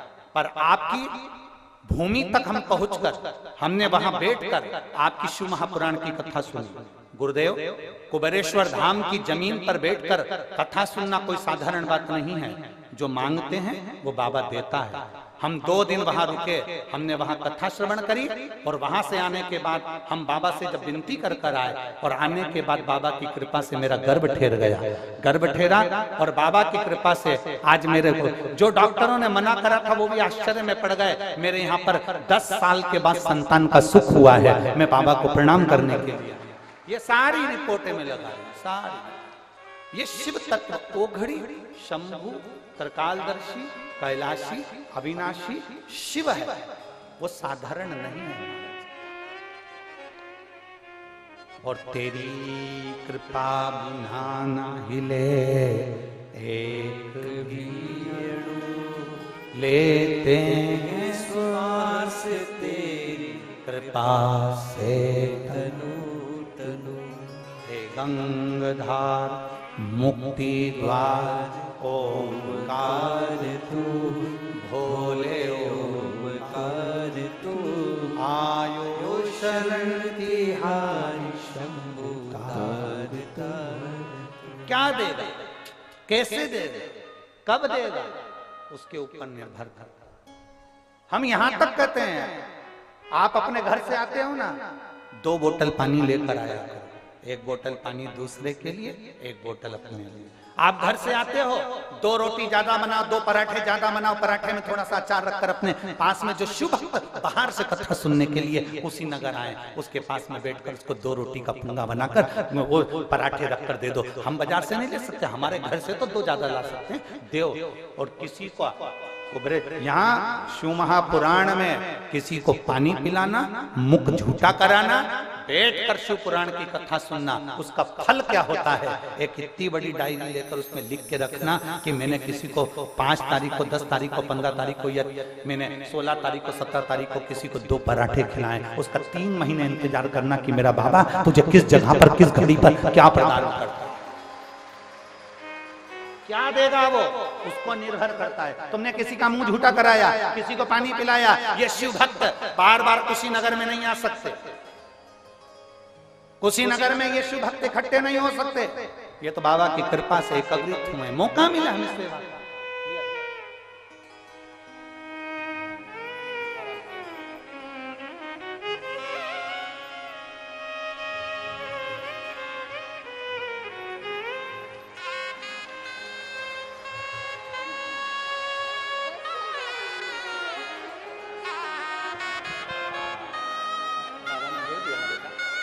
तो खुश, अब भले 10 साल के बाद दिया दिया तो ना।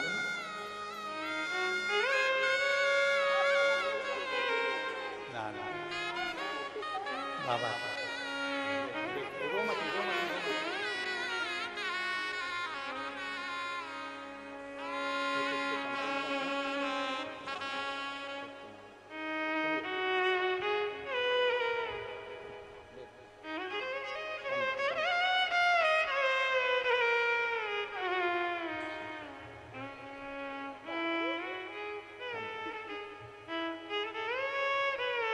शिव शिव शंभु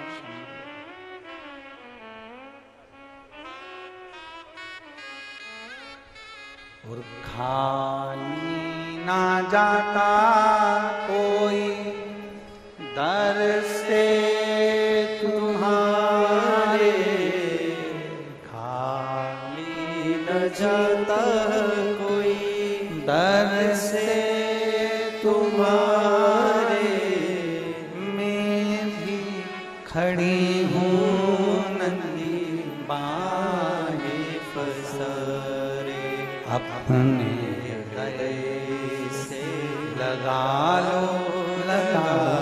लो, गिरा जा रहा हूँ, उठा लो, भोले अपने दर से अब तो ना टालो, गिरा जा रहा हूँ, उठा लो,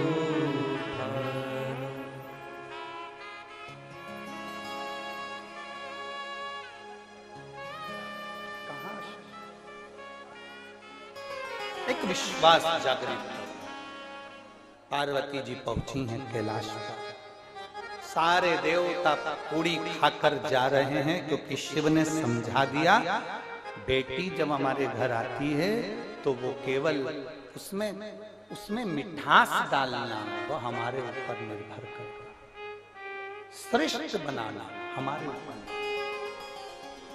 दुनिया की कोई सास बुरी नहीं है और दुनिया की कोई बहू बुरी नहीं है, दुनिया की कोई बेटी बुरी नहीं होती और ना दुनिया की कोई सास बुरी होती है ना बहू बुरी होती है, बस थोड़ा समय ये जो होता है ना ये बुरा होता है, उतने में सास भी समझ जाए और बहू भी समझ जाए तो जिंदगी अच्छी निकल जाए। ना सास बुरी है ना बहू बुरी है, दोनों अच्छी, बस समय कालचक्र ये बड़ा विचित्र आता है। ये कालचक्र आदमी को थोड़ा हिला देता है, ये कालचक्र व्यक्ति को रुला देता है, ये कालचक्र व्यक्ति को परेशान कर देता है। उस कालचक्र में अगर हम महाकाल को भजेंगे, उस कालचक्र में हम शंकर को भजेंगे तो कालाधिपति का भजन करेंगे तो हमारा कालचक्र समर जाएगा, फिर हमारी दुख की घड़ी टल जाएगी, हमारा दुख का समय निकल जाएगा। हम अगर उसमें शिव को भज रहे हैं तो, हम शंकर का गुणगान कर रहे हैं तो कोई बुरा नहीं है संसार में। ये दुनिया के लोग भले कह देते हैं कि ये बुरा है वो अच्छा है, लोग दिन भर 24 घंटे बैठ के लगे रहते हैं, डिबेट में भी लगे रहते हैं, कहीं कहीं में बैठकर मीडियाओं में लगे रहते हैं, ये बुरा ये अच्छा ये बुरा है। ना ना, संसार में सब अच्छे हैं, आप अच्छे तो जगत अच्छा। बुरा जो देखन में चला बुरा न मिल गया। बुरा कौन था? आप और हम स्वयं, जो गंदगी देख रहे हैं, जो अच्छा ही नहीं देख पा रहे, जो अपनी दृष्टि से कुछ श्रेष्ठ नहीं देख पा रहे। अच्छा देखेंगे अच्छा मिलेगा। कि गौतम बुद्ध बाबा ने संपूर्ण पृथ्वी की परिक्रमा करी, सब जगह गए, हर जगह पहुंचे, ज्ञान उपदेश भी दिया, संसार का कल्याण भी किया, पर कुशीनगर की भूमि पर आकर उन्होंने इस आत्मा को परमात्मा से मिलन कराने के लिए, ज्योति को ज्योति में मिलाने के लिए, ये कुशीनगर की धरा ढूंढी, जरा विचार किया।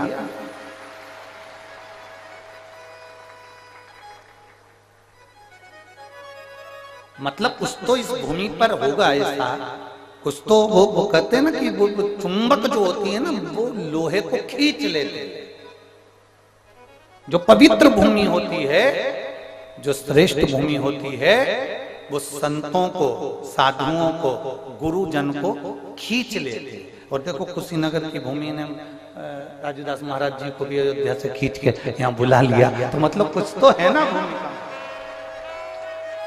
तो महत्व है। और इस पवित्र भूमि पर आप और हम शिव महापुराण की कथा का लाभ ले रहे हैं और अपने जीवन को सार्थक करना, कहीं ना कुछ तो अच्छा है इस धरा का, जिसके कारण बस हम इन सब रसतत्वों को अपने भीतर उतार रहे हैं। शिव जी ने एकांत का वास किया। अब सबसे ज्यादा एकांत का वास कहां हो सकता है? बोलो रे बोलो, कुशीनगर वालों जरा जम के। सबसे ज्यादा एकांत का वास कैलाश पर एकांत का वास नहीं होगा, क्योंकि देवता वहां पर दिन रात आते हैं, भगवान के भक्त वहां पर आते हैं। 12 ज्योतिर्लिंग में अगर जाकर महादेव जी बैठ जाते तो एकांत का वास नहीं होता। नंदनवन काशी में जाकर बैठ जाते तो एकांत का वास नहीं होता। गंगा के घाट पर जाकर बैठ जाते तो एकांत का वास नहीं होता।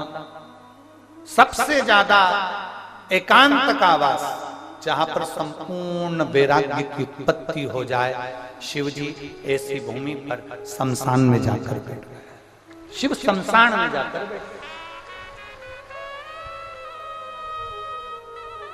और भोलेनाथ जी जब शमशान में जाकर बैठे, पार्वती जी उनको ढूंढ रही है। माता पार्वती उनको ढूंढने का प्रयास कर रही है। सब जगह पर माता पार्वती जी ने उनको ढूंढा, हर जगह पर। ऐसी कोई धरा नहीं रही जहां पार्वती जी ने शिव जी को नहीं ढूंढा। ढूंढ रहे और ढूंढते ढूंढते माता पार्वती आखिरी में शमशान में पहुंच गई।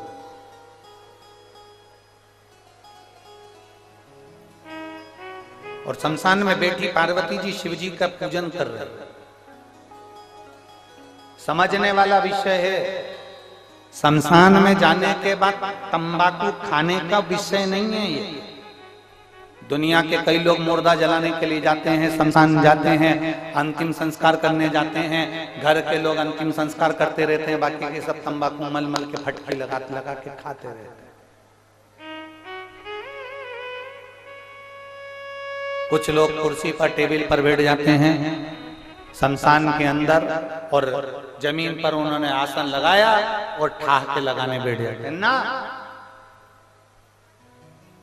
पार्वती मैया शिव जी को ढूंढते ढूंढते शमशान में पहुंच जाते हैं और शमशान में बैठकर भगवान शंकर को रिझाने का प्रयास करती हैं, भगवान शंकर को मनाने का प्रयास करती हैं।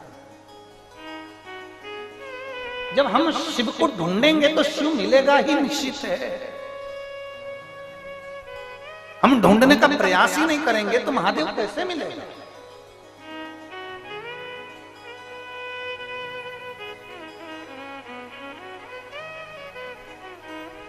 आज महाराज जी पत्रकार वार्ता थी, तो उसमें पत्रकार बंधुओं का निवेदन था कि ये अयोध्या में राम जी बैठ गए, ज्ञानवापी का मुद्दा चल रहा है, कृष्ण जन्मभूमि को भी आप मांग रहे हैं, कि ये क्या है? हमने कहा देखो, बच्चा मांगेगा नहीं तो मां रोटी देगी नहीं, बच्चा मांगेगा नहीं तो पिता पेन देगा नहीं, बच्चा मांगेगा नहीं तो पिताजी मोबाइल देगा नहीं। उसी तरह मांग हम दूसरे से नहीं रहे, हमारी चीज, हमारी ज्ञानवापी, हमारी जन्मस्थली हम मांग रहे हैं। जैसे अयोध्या मांगी वैसे ही ज्ञानवापी और वैसे ही कृष्ण भगवान की जन्मस्थली मांग रहे हैं। उसमें क्या दिक्कत है? भगवान कृष्ण की जन्मस्थली मांग रहे हैं तो इसमें कोई बड़ी बात नहीं है, हमारी है इसलिए मांग रहे हैं। ज्ञानवापी मांग रहे हैं तो हमारी है इसलिए मांग रहे हैं। अयोध्या हमारी थी तो हमने मांगी, और आज अवध में राम जी विराजमान हुए। ये प्रधानमंत्री जी और मुख्यमंत्री जी को धन्यवाद हो, बहुत बहुत साधुवाद। ठीक है और रहे।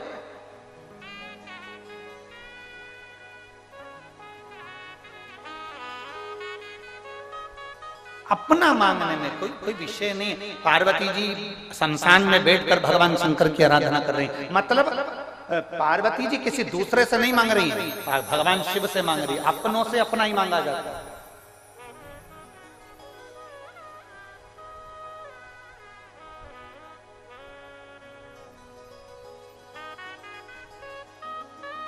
फिर महाराज जी उन्होंने कहा राजनीति का मुद्दा है, विपक्ष इसको राजनीति का मुद्दा मानता है। हमने उनसे कहा कि राजनीति का मुद्दा मानता है, हम तो कहते हैं अगर वो अयोध्या में राम लाने को तैयार हो जाते, वो ज्ञानवापी में शिव लाने को तैयार हो जाते, वो जन्म स्थली पर कृष्ण को लाने को तैयार हो जाते, तो हम भी उनके साथ खड़े हो जाते। उसमें क्या दिक्कत है? सीधा सा विषय है कि राम हमारे हैं, शिव हमारे हैं, कृष्ण हमारे हैं। ये संपूर्ण भारत की भूमि, संपूर्ण विश्व की भूमि, संपूर्ण भारत की धरा ये हमारी है, सनातन धर्म की है और भगवत भजन की है। यह कोई साधारण भूमि नहीं है। और मेरा कुशीनगर वालों से निवेदन है, जिस भूमि पर तुम रहते हो कुशीनगर में, ये भूमि साधारण नहीं है। देव अधिदेव महादेव की कुछ ऐसी कृपा होगी जो बाबा गौतम बुद्ध भी इस पवित्र भूमि पर आकर अपनी ज्योति को ज्योति में समाहित करते हैं। ये साधारण भूमि नहीं हो सकती। बोल बम का नारा है।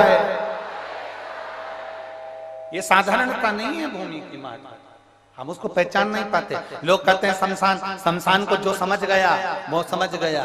शमशान जहां पर अमीर भी मरता है तो बांस पर जाता है, गरीब भी मरता है तो बांस पर जाता है, अमीर भी जाता है तो घास पर जाता है, गरीब भी जाता है तो घास पर जाता है। कुशीनगर में ऐसा होता होगा कि कोई पैसे वाला मरता होगा तो डंलप के गद्दे पर जाता होगा।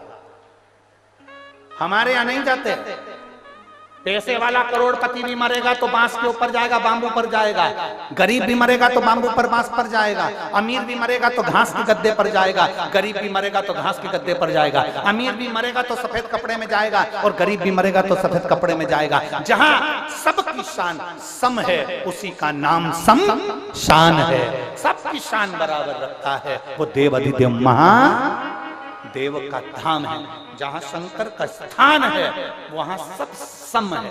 शिव जी के सामने कोई पैसे वाला, कोई करोड़पति, कोई गरीब, कोई अमीर नहीं होता। जिसने पुकारा शिव उसका हो गया, जिसने पुकारा शंकर उसका।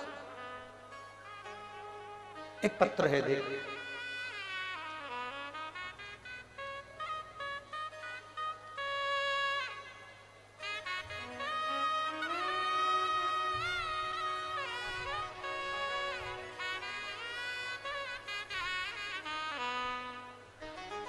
मैं बासमती देवी, पति का नाम रामचंद्र कुशवाहा, मैं पंजाब पटियाला से आई हूं। आप ही हैं? हाथ ही लगे, आ जाओ, एक बेलपत्र ले जाओ। मैं बासमती देवी रामचंद्र कुशवाहा, मैं पंजाब पटियाला से यहाँ आई हूँ कथा श्रवण करने के लिए।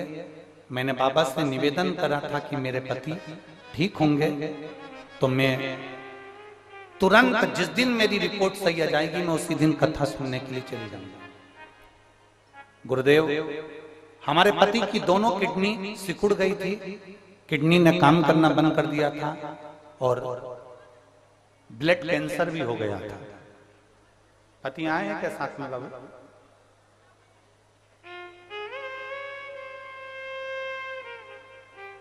किडनी सिकुड़ गई थी, किडनियों ने काम करना, दोनों किडनियों ने बंद कर दिया था, ब्लड कैंसर भी हो गया था।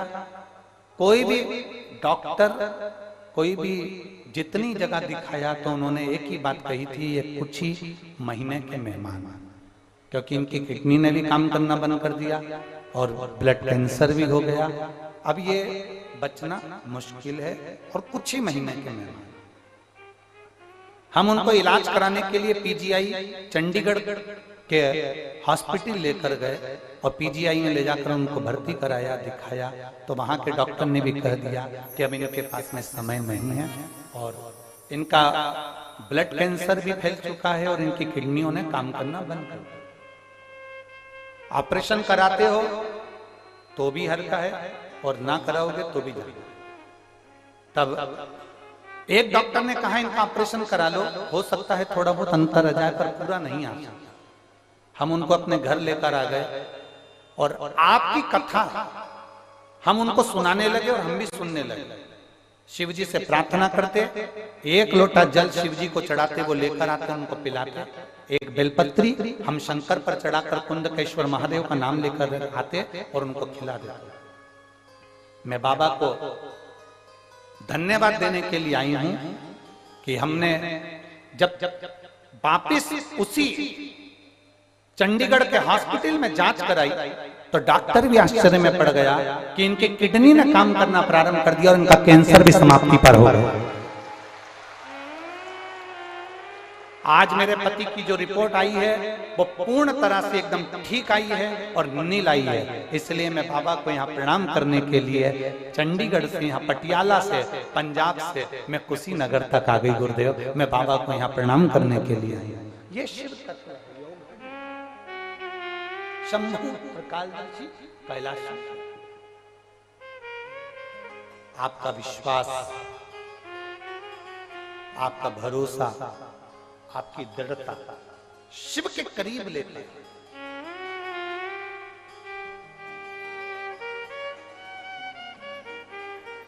जहां शंकर बैठते हैं, जहां शिव बैठते हैं, जहां शंकर की आराधना होती है, जहां शिव की आराधना होती है, वो भूमि साधारण नहीं होती है, भले वो शमशान क्यों ना,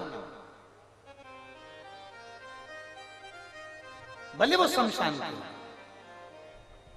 मेरे ओघड़दानी शमशान में बैठे हैं, माता पार्वती जी उनकी सेवा में लगी हुई है।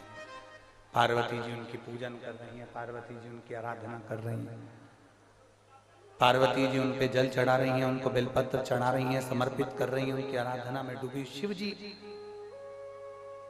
मौन होकर बैठे हुए। शमशान में जाओ तो थोड़ी सी आराधना करिए शंकर।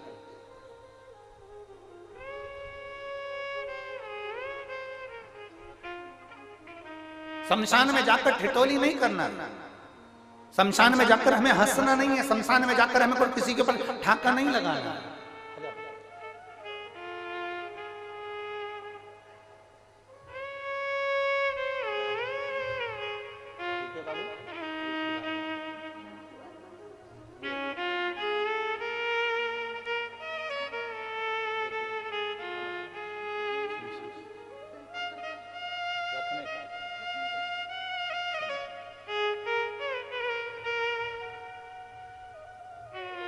शिव शिव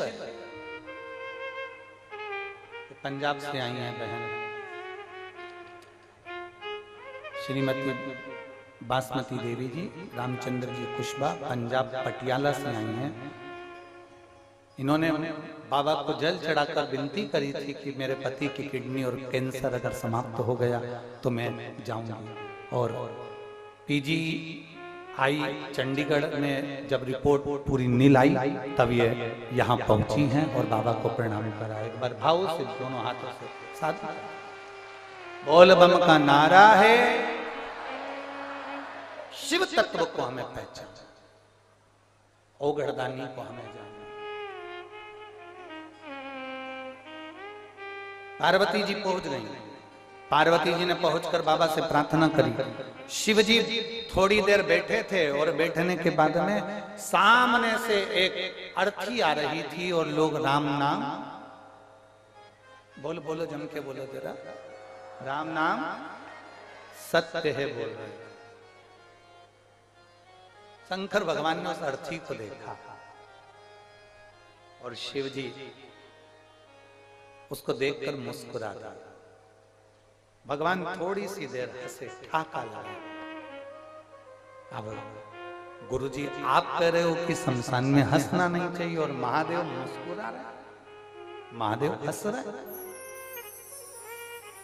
जो देवता करते हैं ना वो हमें नहीं करना, जो गुरु करता है वैसा हमें नहीं करना, जो भगवान करते हैं वैसा हमें नहीं करना। हमें उनके बतलाए मार्ग पर चलना है, हमें उनके जैसा करना नहीं है।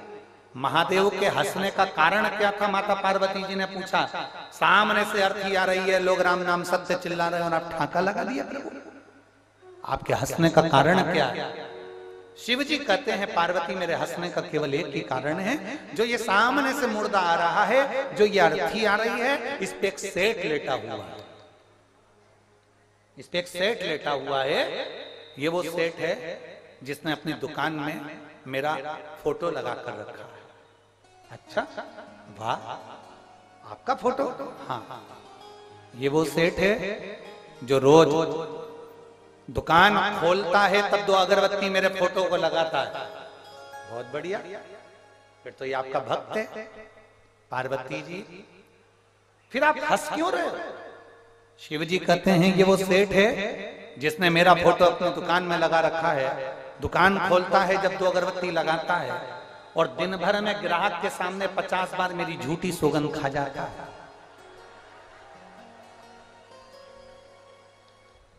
अब बताओ, शंकर जी हंसे नहीं तो क्या क्या? अब शिव जी हंसेंगे नहीं तो क्या क्या?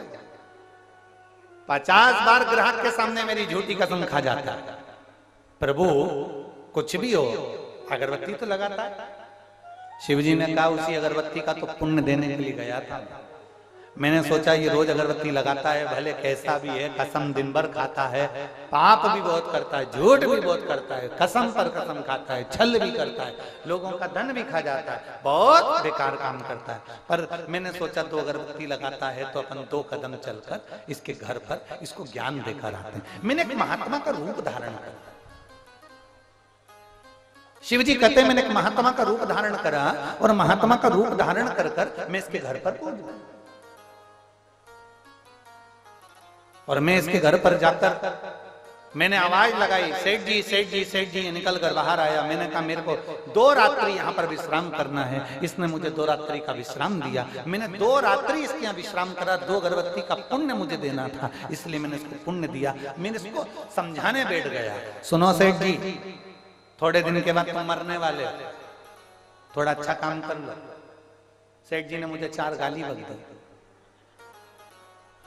मेरे ही घर का खा रहा है, मेरे ही घर में सो रहा है, मेरे ही घर का घी पी रहा है, मेरे घर का पानी पी रहा है, और मुझे मरने का बोल रहा है। फिर भी तुम साधु हो, तुम सन्यासी हो, तुम तपस्वी हो, तुम साधक हो, तुम महात्मा हो, तुम्हारा कहना मैं मानूंगा, तो क्या करना है बताओ। इतने में सेठ जी ने पूछा तो महादेव महात्मा का रूप धरकर बोले, सेठ जी अब तुम भी वैराग्य ले लो, सन्यासी बन जाओ, तुम घर छोड़कर चले जाओ। इतने में सेठ जी बोले बिल्कुल मैं घर छोड़कर चले जाऊंगा, पर बस मेरे बेटे की शादी हो जाए, एकदम फ्री हो जाऊं, वो दुकान संभाल ले, मैं चले जाऊंगा। कुछ दिन बाद बेटे की शादी हो गई। शंकर भगवान बोले पार्वती से मैं फिर इसके घर पहुंच गया, और मैंने कहा सेठ जी बेटे की शादी हो गई, अब तो चलो। इतने में बोला बस बहू को एक अच्छोरा छोरी हो जाए, बस फिर मैं पूरा छोड़ दूंगा, वैराग्य धारण कर लूंगा, सब छोड़ कर चले जाऊंगा। अब बहू के घर में छोरा छोरी हो गया, ये दादा बन गए, उनको खिलाने में लग गए, इधर उधर उठाने में लग गए, घोड़ा हाथी बनने में लग गए। फिर मैं पहुंच गया सेठ जी। जैसे ही मैंने कहा सेठ जी, सेठ जी ने कर लिया दरवाजा बंद। मैं खिड़की में से चिल्लाया सेठ जी, सेठ जी दरवाजा खोल के बाहर आए, और आते से मुझसे बोले मेरा पीछा पकड़ के बैठे हो, तुम तो बाबा बन गए, क्या मुझे बनाने बैठे हो? मुझे नहीं बनना, चलो यहां से जाओ। सेठ जी ने मुझे धक्का मारकर निकाल दिया। इतने परिवार में आसक्ति खाकर पड़ गए, इतना पोता पोती बेटा बहू पत्नी बच्चे दुकान जमीन जायदाद इतना घिर गए कि घर से 1 मिनट कहीं नहीं जाते, न मंदिर न देवालय न शिवालय। आखिरी में यम का निर्णय तो यम का है, इसके प्राण छूटे, और ये इसी के घर में इसी की बाथरूम में से जो पानी निकलता है उसी में कीड़ा बन गया, उसी में। जिस बाथरूम में से पानी निकलता है, जिस बाथरूम में से पानी निकल कर बाहर जाता है, उसी बाथरूम की नाली में कीड़ा बन गया। अब वहीं पड़ा है, घर के लोग इससे रोज डर रहे हैं, और ये वहीं पड़ा रहे, क्योंकि इससे घर नहीं छूटा, इससे परिवार नहीं छूटा। इससे घर परिवार छूट नहीं रहा, इससे घर परिवार छूटा नहीं, इसलिए ये निकला। हम आप सबको धन्यवाद देते हैं, बहुत बहुत साधुवाद है, बहुत बहुत धन्यवाद आपका। शिव महापुराण की कथा कहती है अपने घर में रहने वाली छिपकली को एक बार जरूर देखना, हफ्ते में 2 हफ्ते में छिपकली को देख लिया करो और धन्यवाद दे दिया करो। शिव महापुराण की कथा कहती है जिससे अपना घर नहीं छूटता वो उसी घर में मरने के बाद दीवार से चिपक जाता है छिपकली बनकर। कुशीनगर वालों